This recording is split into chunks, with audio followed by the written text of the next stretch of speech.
আসসালামু আলাইকুম। আপনারা সবাই কেমন আছেন? আলহামদুলিল্লাহ আমরা ভালো আছি। আজকে আস্ত তেলাপিয়া মাছটা ফ্রাই করব। দেখেন এই যে ভালো মতো যে কেটে আমি একদম কাঁচাই নিচ্ছি একবারে। দেখেন এখানে মশলা দিয়ে দেব, লবণ দিয়ে দেব, মশলাটা আমি আলাদা বানিয়ে নেব এই যেভাবে। আর দিয়ে দেবো মরিচের গুঁড়া, হলুদের গুঁড়া দেব, আর দিয়ে দেব ধনিয়া, আর আর দিয়ে দেব জিরা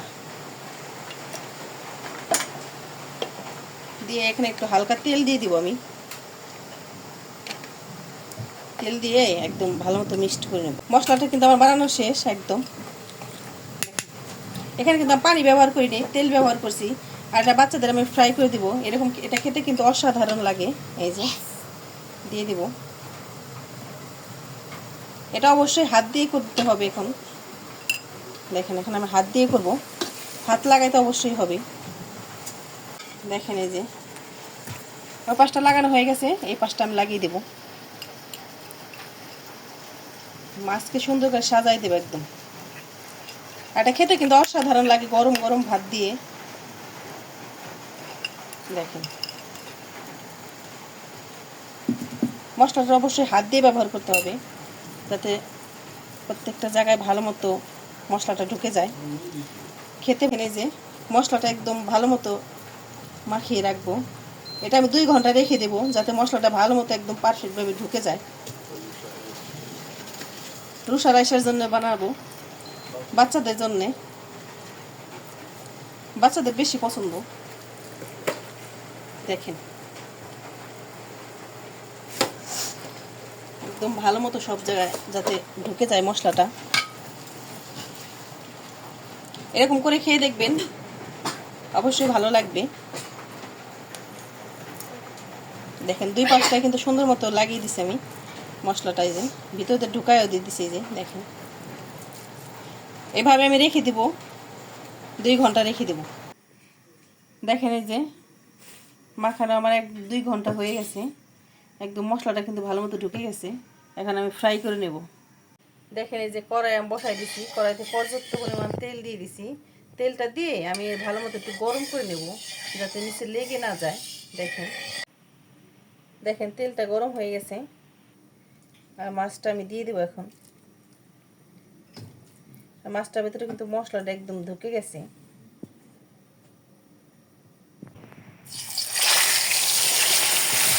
মাছটা দিয়ে দিচ্ছি, কিন্তু মাছটা আগে আমি করবো না, এক পাশটা হওয়ার পর দিয়ে দিব।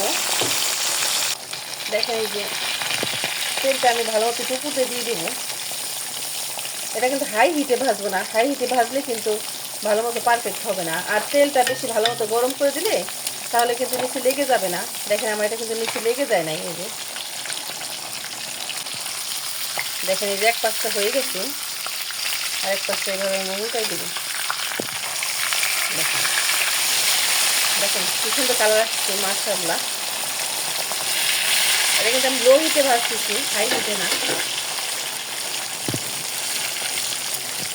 আর এটা 2 ঘন্টা ধরে আমি মাখায় রাখা হয়েছে।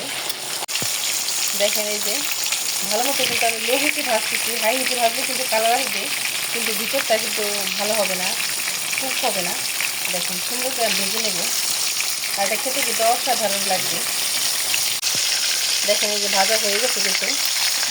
এখন আমি তেলটা একটু ধরাই নেবো আগে, এভাবে একটু 5 মিনিট ধরে রাখবো। দেখেন প্লেটে আমি একটা টিস্যু দিয়ে দিচ্ছি। আর মাছ দিয়ে খাওয়ার জন্য এই যে আমি পেঁয়াজ ভেজে নেব। পেঁয়াজ আর কাঁচামরিচ, পেঁয়াজ আর কাঁচামরিচ ছাড়া কিন্তু হবেই না, তাহলে অপূর্ণতা থেকে যাবে। এখানে সামান্য একটু লবণ দিয়ে দেবো। লবণটা দিয়ে পেঁয়াজটা ভাজলে পেঁয়াজটা একটু নরম হবে আর একটু তাড়াতাড়ি ভাজা হবে। দেখেন পেঁয়াজটা প্রায় ভাজা শেষ। এখন আমি একটু এখানে দিয়ে দেবো সামান্য একটু মরিচের গুঁড়া, আর একটু হলুদের গুঁড়া দেবো, আর দিয়ে দেবো ধনিয়ার গুঁড়া। দেখেন পেঁয়াজটা প্রায় ভাজা শেষ। আর এখন দিয়ে দেবো ওই যে ফ্রোজেন করা ধনিয়ার পাতা দিয়ে দিব। এটা দিলে কিন্তু দারুণ লাগে। দেখেন দেখেন এই যে পেঁয়াজটা আমার ভাজা হয়ে গেছে। দেখেন এই যে পেঁয়াজটা আমার ভাজা শেষ। আপনারা এরকম সাইডেও দিতে পারেন।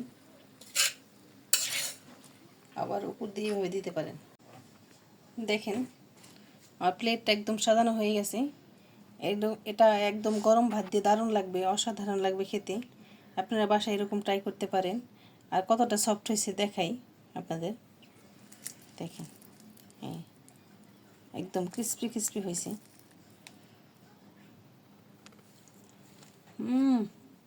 সে গরম ভাত দিয়ে খাবো।